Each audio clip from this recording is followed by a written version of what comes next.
Okay.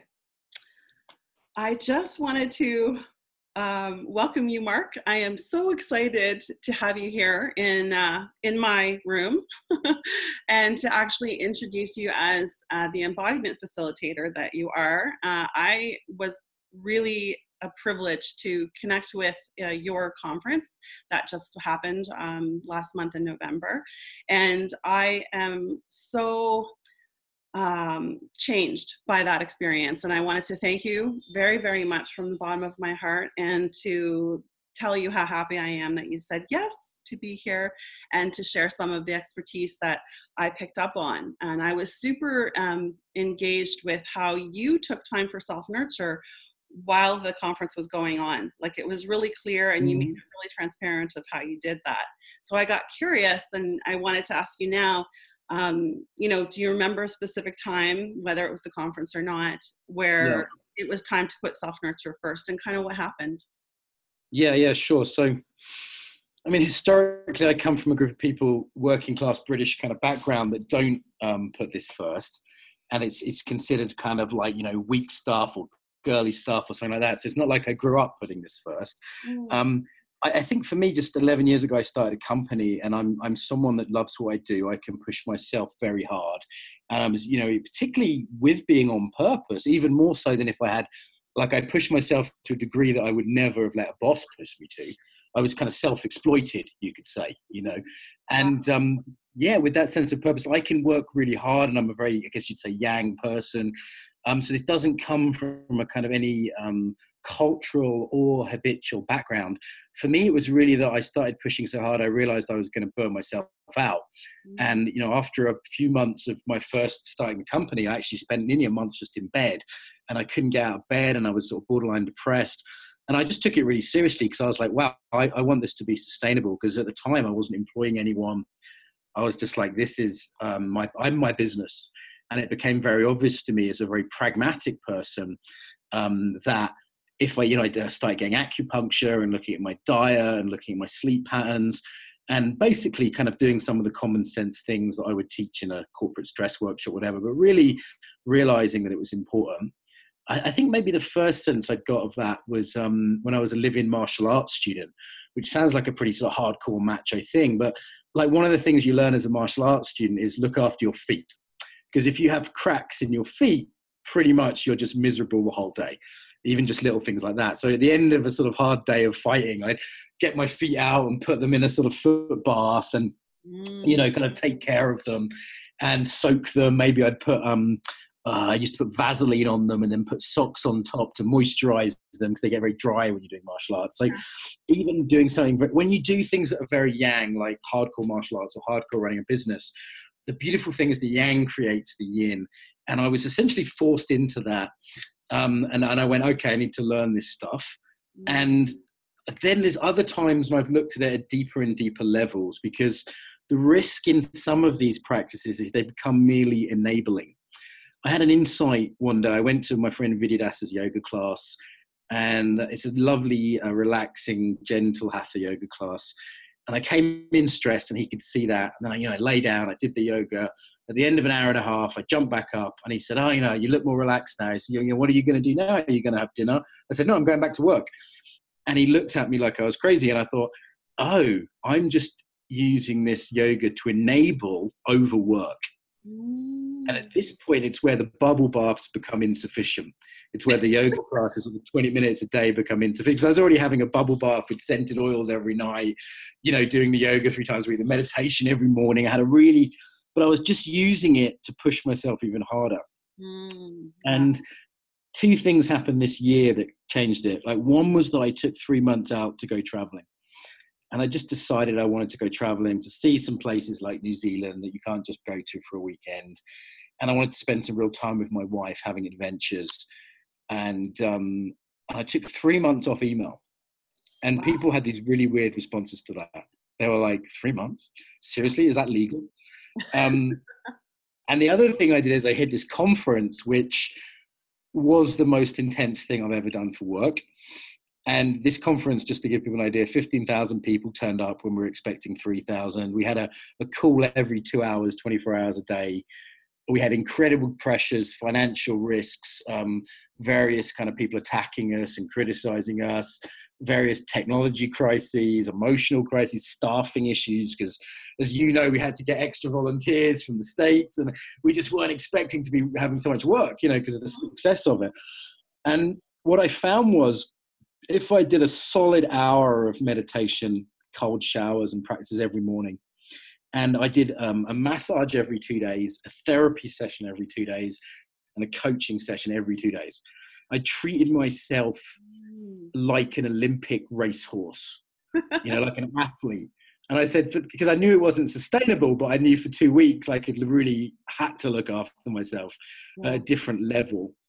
And what I'm really curious about now is actually what are the subtle ways we self-abuse. This is one of the things I explore through Embodied Yoga Principles now with students. It's not just, hey, do the meditation and the yoga and have a bubble bath. That's great, and I recommend all that stuff. But I'm looking at deeper levels, so we can look at boundaries today. It's like, who are the people you let in your life who subtly abuse you? Or finances is another one. People talk about self-care, but I see so many students essentially self-abuse through keeping in poverty. And to be clear, I don't mean that they had bad luck or, you know, that to blame them people for their finances, but simply to say there are people I know who have talents, they have networks, they have the ability to make money and somehow don't. And I find that really interesting. Like, what's going on with that? Is that a sort of self-loathing pattern, or some self-abuse pattern at some level? So I think we need a slightly deeper cut on self-care than simply download the mindfulness app and do that for 10 minutes a day. Yeah. I love how you're going in, like starting from the inside, you know, because yes, it's great to set boundaries for other people, for, you know, the time and space that you need to put the practices in motion, but to set boundaries within, I mean, that's like a whole other level. I love that you brought that in. Wow. Who's like, oh. Yeah, I think it's the really important one as well is, you know, it's not just that we take care of ourselves physically. I mean, you will get a certain amount of win through eating well, for example. Equally, you know, eating with others and eating with pleasure is important. For me, it's sometimes having my fish and chips just because that's soul food for me, or my English breakfast, you know, and not the green vegan smoothie all the time, which is just miserable to me. But sometimes I do that. So there's a balance. And socially eating, the South Europeans taught me this. So there's the health nutrition side, the social side, and the pleasure side, just the food, you know, not just the nutrient side. But you're going to get diminishing returns from looking at safe food. So, I mean, I'm assuming most people is just a fairly sort of conscious type people. They're already not eating McDonald's every day. And, you know, if those kind of people, yeah, you can, you know, stay hydrated or take vitamins, great. But they're actually going to get diminishing returns from those things. And it can get a bit neurotic. It become a sort of this kind of Tim Ferriss sort of hacking yourself kind of things. But actually the kind of real self-care stuff I'm seeing is more about the thing like boundaries to yourself, subtle relationship to pushing yourself too hard, letting yourself be a human being, the kindness you have to yourself. Like these are the things that's more fundamental than just, you know, unless you've got like a real nutrient deficiency or something, that's usually not the place that people are going to get the biggest result. Yeah. And I really like that, you know, if I feel like I'm inside myself, I have some kind of commitment to being kind to myself, that there is an easier time about going about the world and, you know, ensuring and setting the boundaries around others being and has certain level of kindness towards me as well. So it's easier to kind of feel it inside of me and, you know, be able to state what I need or create that space when I already have that going on in here. So that's, that's kind of where I'm at right now. I think this year has been about kindness to myself. I lost my mom last year. So it's really been about... I keep hearing a sort of chiming noise. Is that your computer or? No, it's actually wind chimes. I'm actually in Leela Stewart's house. Okay, cool. I've taken care of while she's in India for 3 months. And she has these chimes that sit there. And I don't know why they're chiming because there's no wind, but... That's the spiritual wind flowing between us, my dear. Apparently they're the biggest source of conflict between neighbours that exists in the UK. No anyway, Yeah. I wondered if it was an electronic thing, but it doesn't matter. It's a nice mindfulness bell, so that's all good. I just wondered what it was. Yeah, so I mean, self-care has to come first, and before we can do self-care behaviors, we need to be in touch with that in ourselves. So there's an embodiment to that. I remember one time I was teaching yoga teachers in Russia, and we have a self-care pose. I work with a system called Embodied Yoga Principles, where we have these like archetypal poses. And self-care one's a fairly easy one for people to do, actually. So I could share that if you like. I remember teaching it once to 30 of these beautiful Russian yoga teachers, all women, all fantastic looking, lovely people. And it was at a yoga festival. And as soon as we did this pose, they all just burst into tears, because Russian women particularly have a strong self-pressure they put on. Like, you'll see this with people all over the world, women all over the world particularly, but Russian women even more so. And this kind of narrative of sort of having to beat yourself up and having to look beautiful the whole time, it was so much pressure that when we did this, it really brought up a lot emotionally for them. And it was clear to me that this was the critical piece, not getting a massage. You know, I love massage. I hope I'll get a massage tomorrow. Yeah. But you wouldn't think to get a massage regularly if you weren't in touch with the self-love. So it's more fundamental. And equally, if you're in touch with the self-love, you can then go, you know, I drew a boundary with you, didn't I, today? I said, you know what, I'm happy to give you this amount of time, but I want to go for a swim afterwards. That's how I'm going to relax today. And because I was in touch with that self-care, it was quite easy to do that with you. I didn't have to stress or strain or get worried about it or aggressive about it. I just went, okay, here's the deal today, you know. So I think this is fundamental. So should we start there before we do some boundary work? I would love that. So yeah, moving into a more kind of practical, bringing in the self-love piece, love in action. Great. Are people going to be able to see us, or is it simply audio people have got? No, seeing, they're going to be participating. Oh my God, I just realized I didn't do my hair, didn't do my makeup. No. Okay, that's good. They can see us because they can see the post. So pose I invite people to do, and you know, only if you want to, and it feels good for you, obviously, is a kind of self-hugging pose. So if you wrap one arm around the other and one hand will be underneath, and the head slightly to the side and down, sort of kind of this way. And the spine soft, so rather than flex like that, rather than extended, it's slightly flexed. And the legs are kind of coming together, so a feeling of drawing in.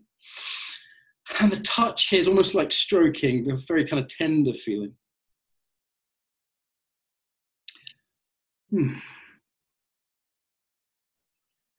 First of all, I'd like you to just ask yourself, is that a familiar feeling that the pose creates? So tuning in not just to the physical structure, but the feeling, the quality of the pose.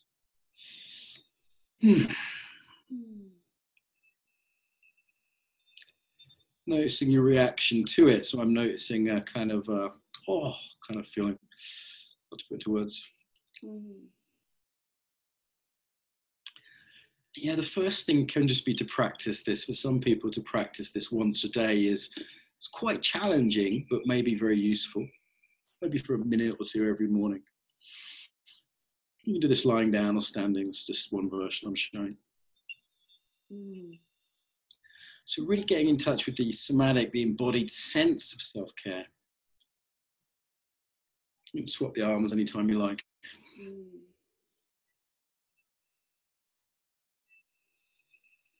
Yeah, it activates that sort of mammalian system, that parasympathetic nervous system, just even the touch.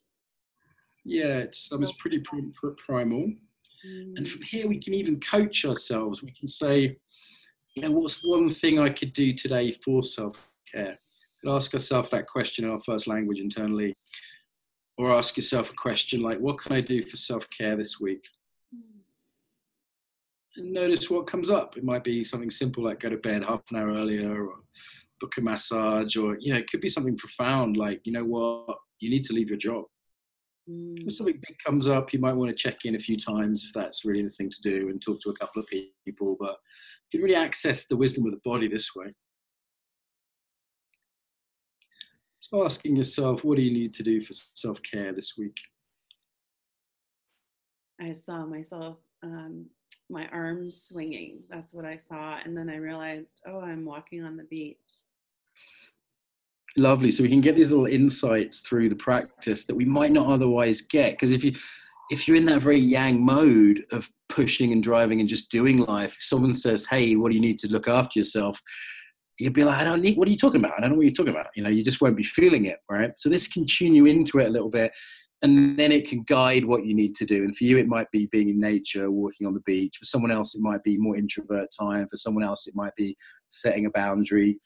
And it can come from the inside rather than, because otherwise self-care is just another have to. It's just another way to be wrong.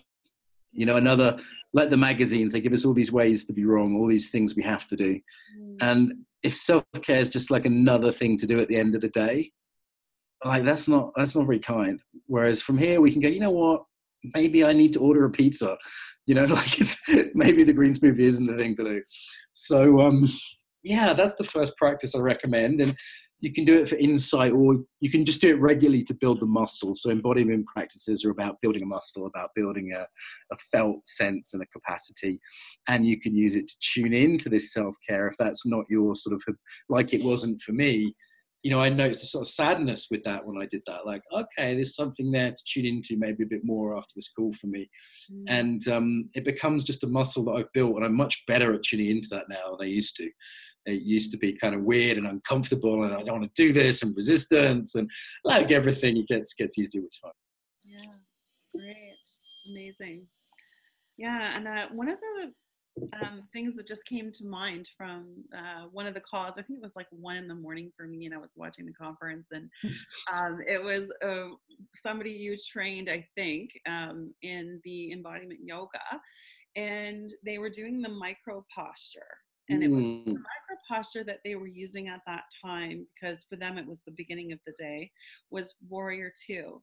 And for the yoga teachers out there, you may know what that is. And for others, it doesn't really matter if you know it or not. But what I loved about it was part of the posture was in the arms, right? So gazing down. And when I do Warrior 2, the gaze has always been a really big deal for me. Like I really help myself steady my brain, my mind, with my eyesight, and gazing down the arm, and then moving to the wrist, moving into the hand, to the finger, to the tip of the fingernail, and staying there.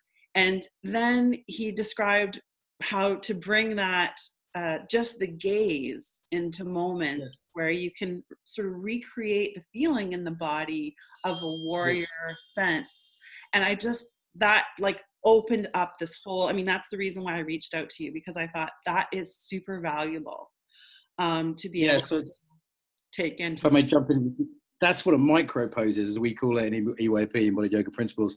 So the macro pose is the asana, like Warrior 2 is a famous one that people know, right? Another one might be a forward bend, for example. But then it's like, how do we use those in life? We need the ninja version, one of my teachers calls it, or the little small version of the pose that sets it off. And you can always work with eyes, fingers, spine, breath. They're things we always have available, because, you know, you can't pull a Warrior 2 in the middle of a board meeting, or suddenly do a forwards bend when you're talking to your children. But you can do these little movements of breath and spine and eyes, which activate these patterns. And, you know, there's these patterns like this sort of, even just the image of wrapping ourselves up, using a blanket instead of our arms, for example. Sometimes I'm on the train, I'm surrounded by people, and I just bring my hands slightly together. I have my head slightly to the side. I let my spine soften, and I don't look weird. I just look like a guy relaxing on the train. But I'm micro triggering that pose that we just did. I'm not going to put my arms around myself because it would look weird, but I'm triggering that pattern. And the same with the Warrior 2. Like, if you're in a situation where you need to stand up for yourself, you need to be determined, you need to be fierce, then just putting one foot forward. Say that again? I was saying, like, boundaries around self-care. Like, yeah, so we have a no pose for boundaries in particular, which is another kind of warrior pose, I guess you could say. In that pose, we put one hand forward, and people can try this, where the palm is flat, and we angle the body slightly. That creates a warrior feeling. So in most martial arts, you're not front on, you're slightly angled. Okay, side. And the other is making a fist, and we just put that on our lap. So maybe I'll just show that for a minute. So it's there. So that's the other part of it? Yeah, so I notice how your hand is like way off to the side. Okay. So put your hand in front of your heart. Okay, in front of my heart. Yeah, so you see your necklace. It should be, I shouldn't be able to see your necklace. Okay. So it should be between the camera and your necklace, which is just above where your heart is, right? Yeah. Exactly. So it's in the middle. It's not like you before you were like this. Really common. It's quite different. People can try that. Like feel how open versus not open. And so the spiritual circles, this idea that open is always good, was open is not always good. Open is a choice. Yeah, so finding that embodiment of no, which is slightly more yang than the sort of more yin one we were doing before. Now you can go in between those two. You know, and even just asking yourself from an embodiment point of view.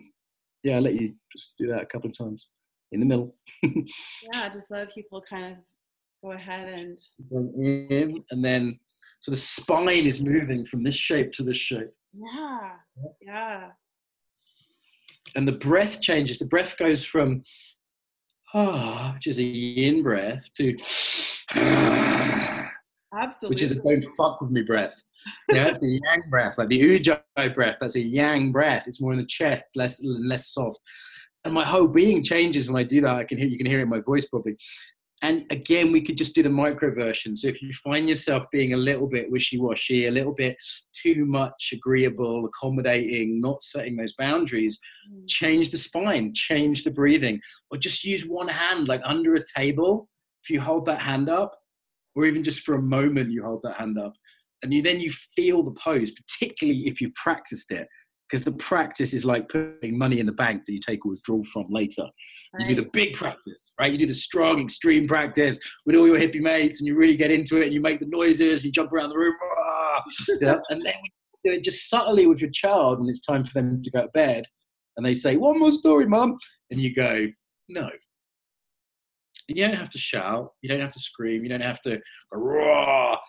They feel that a dog or a child feels this in your body. It's very clear. My niece feels it every time. When fun Uncle Mark needs to go home and she jumps on my back and I say, "Jessica, get off." Yeah. And she feels that no. And then she goes, "Oh, I'm sorry. All right. It's been nice to see you." Right. And she immediately feels it. The difference in the embodiment. These are great for kids because of the safety piece, right? They just feel way safer around people that they know what to expect. So yeah, kids like it a lot. Kids like authority as well, which is another one we use. And if you have a mixture of playfulness, kindness, and authority, then children will love the shit out of you. That's my experience anyway. Well, so you did this when you did authority, I noticed.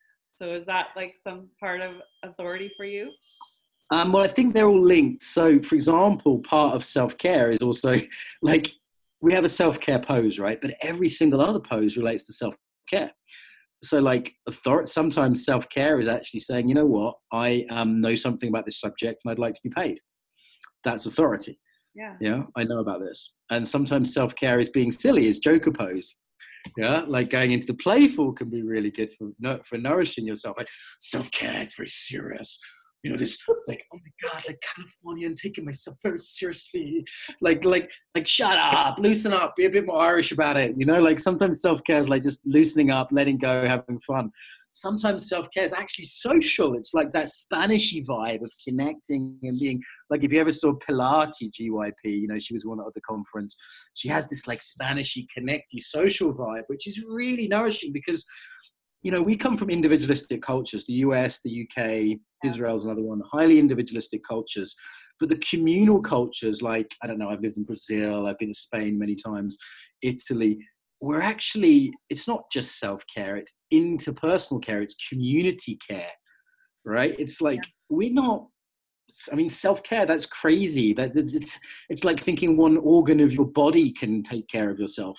It's like we're always existing in relationships. So how we do boundaries, how we do connection, how we do belonging, these things are as important to self-care as like, you know, do we eat too much sugar? Yeah, I love what you're saying because one of the biggest things that I've been learning about self-care and just really nurturing, like true nurture to myself, is that when I'm doing it, it grows, like it literally expands out of me. You know, people may see me doing it, I'm modeling it, I'm sharing it, and it somehow makes it okay for other people to do it as well. And then Yes. what I see in my mind's eye is helping and teaching and business professionals practicing these things, and all of the people that we tend to touch in those particular fields. Tons of people every single day we touch, and if we're modeling that, then it has this really incredible sort of potential to expand and explode out, and Yes. really we can see a more nurtured world. So yeah, when you say that about the social piece and bringing that in, I think it's hugely important. Not just the like, I have a huge family. We're Irish. Ours is McCarthy's. We're just tons of us, and we've always been together every single day. You know, we come together every weekend, and we see each other so often. And I just left a crew of them at home, you know, and that piece of myself learning from those people, and of course my chosen circle of friends, they have loved me in ways I would have never known how to love myself. Like literally, like physically, particular ways that they've shown love to me, that now I can pull on that. I'm like, oh, I can love myself in that way. You know, I just saw a picture of me at 16 that one of my closest friends sent to me. And it's a picture someone took of us when we were 16, and she's hugging me from behind. And I'm like not wanting to be hugged, but really wanting to be hugged. And it's like, it's almost like she's loving me in a way that I can't yet love myself. And I saw that picture and I thought, now I just let her hug me, because I've learned that skill to let in love. But at the time, it was like she was loving me almost non-consensually, almost like in a way that was like I wasn't able to yet receive, but she was showing me how. Yeah. And I think, you know, we model to each other these things. Like I've learned, you know, working with children a lot, I've definitely seen this. Children copy what you do, not what you say. And, you know, I remember when I first started working in Russia, my colleague was with me for 3 solid days from sort of dawn till dusk, because we were doing a lot of different jobs.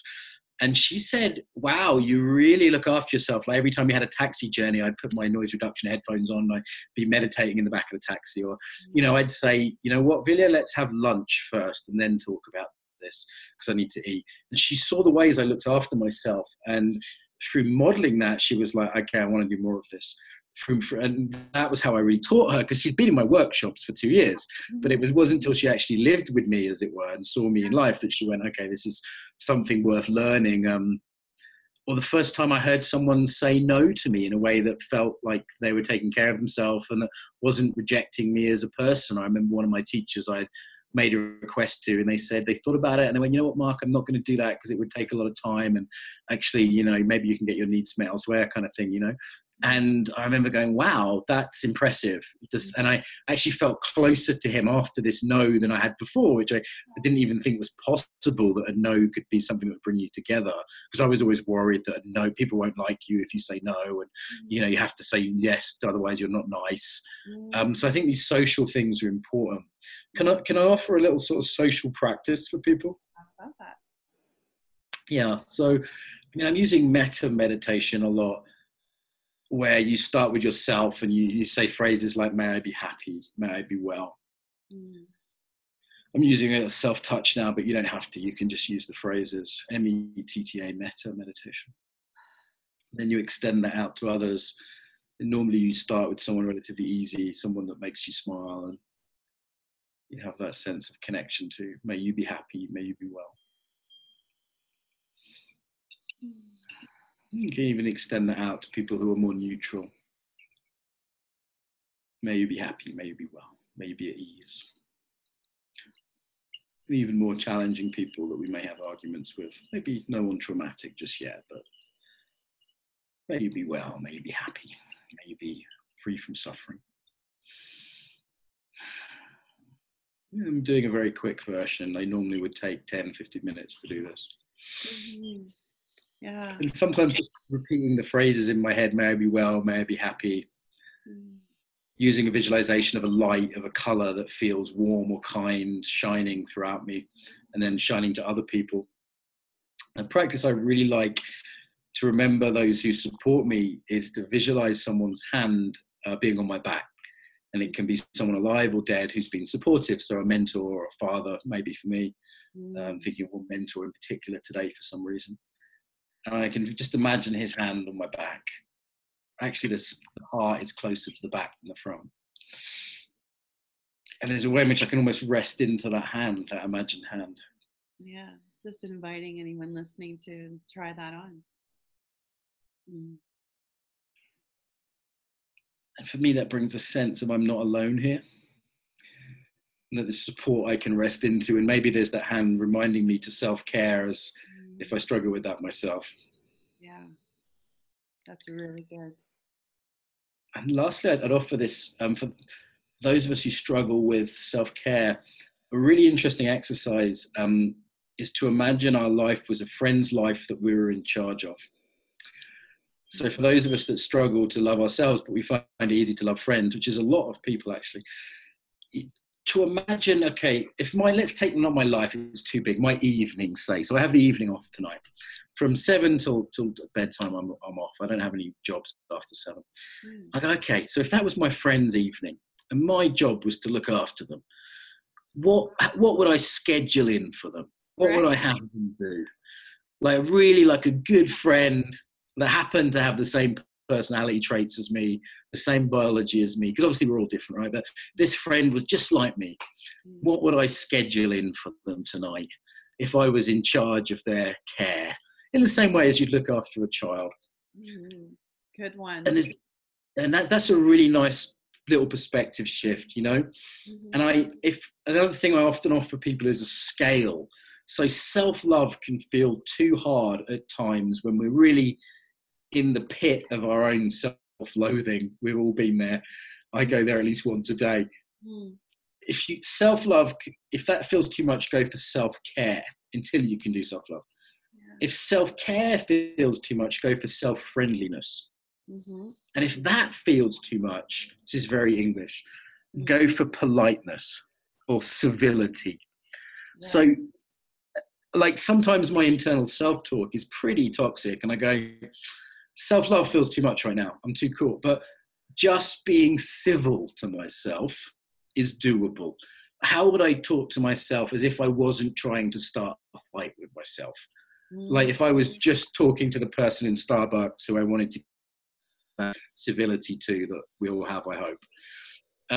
So that scale, and then working your way up the scale, is really useful, because sometimes I hear a lot of stuff from the States, particularly about self-love. And, you know, my friends in England or Russia or even New York, they just go, yeah, fuck that. It's too, you know, there's no way. It's too gooey. So having that scale, I think, is very helpful. I just love that you're giving levels, because I think that's so true. Even for me, you know, self-nurture feels different than saying self-love. Yeah, that's a nice one. Yeah, and because nurture is something that, you know, as soon as we come out of the womb, there we are, you know, looking for the nurture, and we know what that is on a really embodied level, and we don't have to think too much about it. And, you know, like I think of ambient nurture, where it's like I'm sitting in a room, and you were noticing the chimes earlier, and for me, like, they're kind of comforting because they're really really low and not very loud, and just the tone or whatever is good for me, or a plant, or, you know, of course I'm gazing out at the ocean at the moment, which is hugely nurturing to me, and just being able to take that moment of taking it in, you know, letting something come in. Yeah, you can look at something and go, oh, isn't that a nice view? Or you can go, whoa.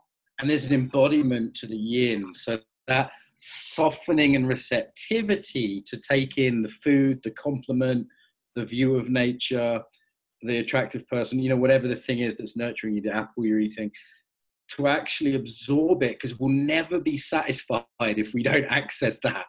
Like the embodiment of enough, which is not encouraged by our consumer culture, the embodiment of actually taking in, like rest and digest, the absorbative quality of taking in. And we all know what this feels like when we give a friend a compliment and they push it away. Oh, this, as opposed to one that goes, thanks, and they really let it nourish them. And I feel like that there's a shape to that in the body, a receptive shape. You have a receiving pose in EYP, but there's a just softening into that more womb-like shape, that receptive yin shape is so helpful. And you'll see people do this naturally when they eat a bit of chocolate that's really good. They'll close their eyes and they'll go into this receptive quality because they want to take all the goodness. And I think that's something we can build as a skill. The other thing I'd really point people to, because sometimes people come to me and they say, I'm terrible at self-care. And I say, did you wash today? And I'll say, and I'll go, then you're not terrible. Like, I've seen people who are like genuinely depressed who just can't wash themselves, dress themselves. And I just point people to the things we do. I forget where I get this from. I think it was maybe Tara Bragg's meditation teacher. But the things we do daily that already show that we're taking care of ourselves. And someone pointed out to me, like, if you brushed an old person's teeth or a child's teeth, I remember when my dad was elderly before he died, I'd clean his feet, or I'd wash, comb his hair. And that's actually a very sweet thing to do. Or if I help my niece get dressed, that's a very sweet thing to do. And it's very caring, and no one would challenge that if you were doing that for an elderly relative or a child, that would be very, like, to brush their hair. Yeah. Like you've brushed your hair clearly recently, like that takes effort and time. And there's a way in which when we're doing those things, instead of being on autopilot, we can realize that we're nurturing self-care. And what this creates is an identity of self-care. So this is really important, because if you recognize what you're doing as self-care, like the teeth brushing, the washing, the getting, all these things you do on a daily basis, most people do them on a daily basis. If we recognize them as self-care, then we start to see ourselves as someone worthy of care, because otherwise, why would we be doing all this stuff? Right. So it's not the psychology that leads, it's the behavior that leads. The empirical. So look at behavior, well, I must be worthy of self-care because I'm doing all this shit. Yeah. And there's something in that which I think is really profound. And then we can go, well, given that I must be a person worthy of self-care, and I am someone who takes care of myself already, because otherwise why would I have shaved or whatever? Then what else? Yeah. And that's very powerful, I think, that shift. Yeah, building from that foundation of what you can see already. Yeah. Really good. Rather than I'm terrible at this, I never look after myself. And because that builds the other identity, which is just not helpful. Right. Well, being that this is the end of the retreat, there are different practices that people have picked up from different people, like Leela and like Marlena, and the different people they've listened to throughout, looking for little, maybe little practices that they can bring in.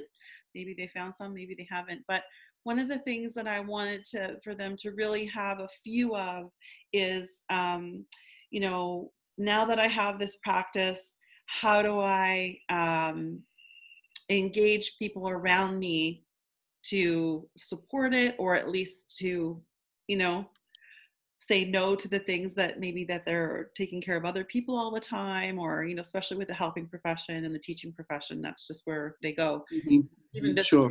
Right. Yeah. They're always taking care of someone else. So do you have anything that you use? I love your tone of voice, when you use that. I don't know where it comes from. Maybe it comes from somewhere in your body when you, say, like, this is how it's going to be.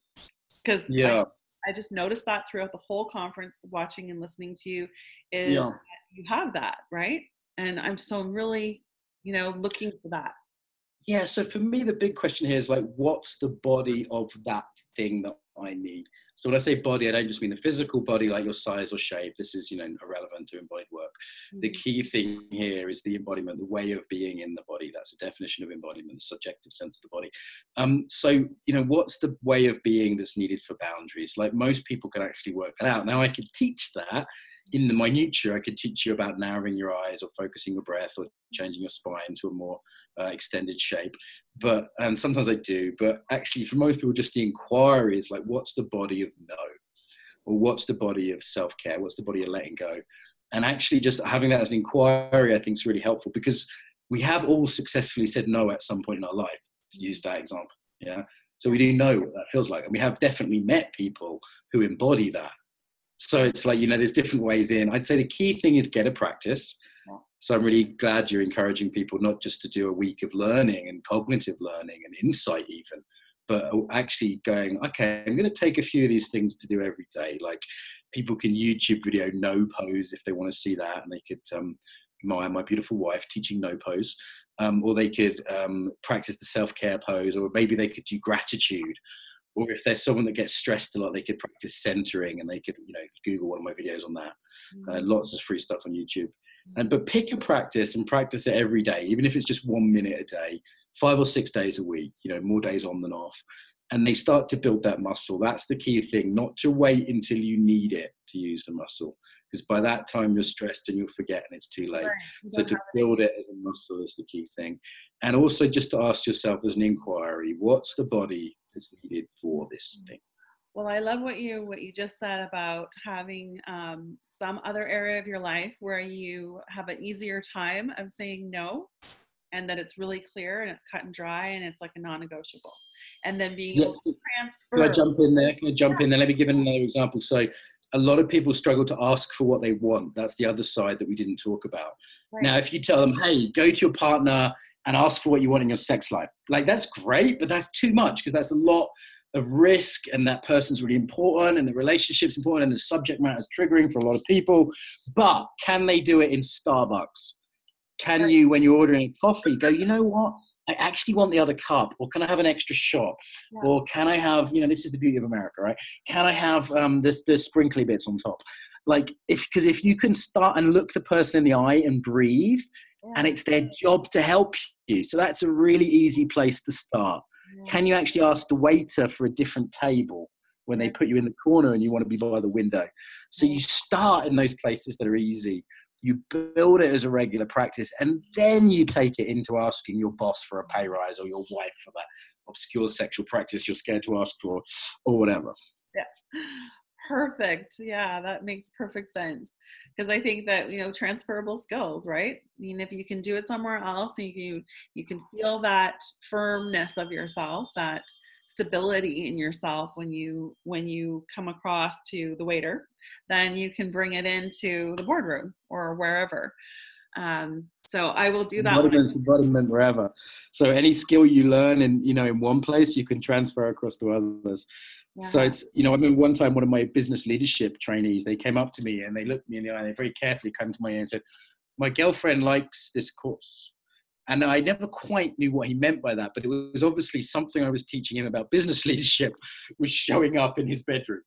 And he didn't quite tell me all the details. I didn't want to know them, but it was very obvious something had transferred across.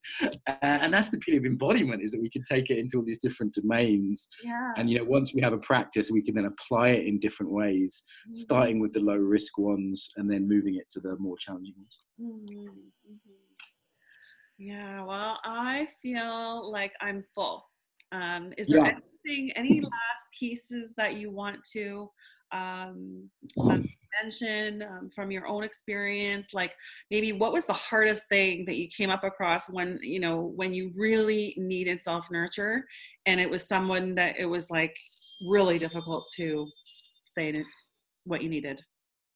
Yeah, I don't have so much trouble saying no or asking for what I want, which are two really big ones for a lot of students. And my biggest challenge is actually just pushing myself too hard, just driving myself too hard. And for me, it's actually a challenge to take a day off. And I actually have to be really disciplined. I love this definition of discipline. Discipline is remembering what you love. And realizing, I think the bigger point here, it's nicer. You like that? Discipline is remembering. I love that. Wow, yeah, it makes discipline available to nice people. So it's just a kind of liberal version of discipline. So for me, the big thing is remembering to take a day off and actually being really disciplined in that. Oh, it's internet's quite bad for a minute. Yes. So actually, for me, sometimes there's a real hardcore discipline in saying I'm not working today, or I'm taking social media off my phone. Yeah, I took Facebook off my phone for a few days recently just to sort of have a complete break from that. I deleted it. Sometimes it's these really cutting hard actions you need to do. And to go on holiday for 3 months and just get off email was like a stand against the busyness of the modern world. And I think that's really our big challenge, is not just to enable ourselves with these technologies of gratitude and meditation and centering and embodied yoga. They're great technologies, but if we just use those to enable ourselves in this increasingly busy life, I think that's a problem. And I think the challenge for me and all of us is really how do we go a cut deeper? How do we really take a stand for our own sanity, our own well-being, and modeling something more profound to the people we love who are going to copy us, and our clients too? Like, how do we do that in this incredibly busy, connected world? I think that's the real inquiry here. Yeah. Well, I've just, the recap pieces for me, my takeaways are, discipline is remembering what you love. What you just said was super brilliant. And also just the piece that you were mentioning around being kind to yourself is like the very first piece. So self-talk and the language of nurture, it's like remembering the words that my mom used to, whisper to me when I wasn't feeling well, or that my grandmother used to like rub my tummy, like when I wasn't feeling good for a few minutes, and how everything just settled. And, I think that those pieces of being kind to ourselves, and it is a whole different language. And so I love that you brought so much great language in to help people kind of feel it out for themselves, and all of the embodiment. Let me offer one radical more reframe here. So for the people who are nice and they like to look after other people, I'd challenge them in this. I'd say to not look after yourself is actually a deeply selfish thing to do. And to not look after yourself is a way of abusing other people. And essentially, when you don't look after yourself, you sign up to making those you love suffer, because you will not be able to look after them. And I would say it's not just a nice thing. It's a responsibility. It's an adult responsibility to look after ourselves. And not in like a heavy way, but in a remembering what we love.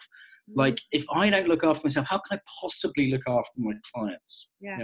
Yeah. And so actually, I'm signing up to damage my clients if I don't look after myself, or my niece, or my wife, or whoever, people who I care about in my life. So I just offer that radical like reframe to people.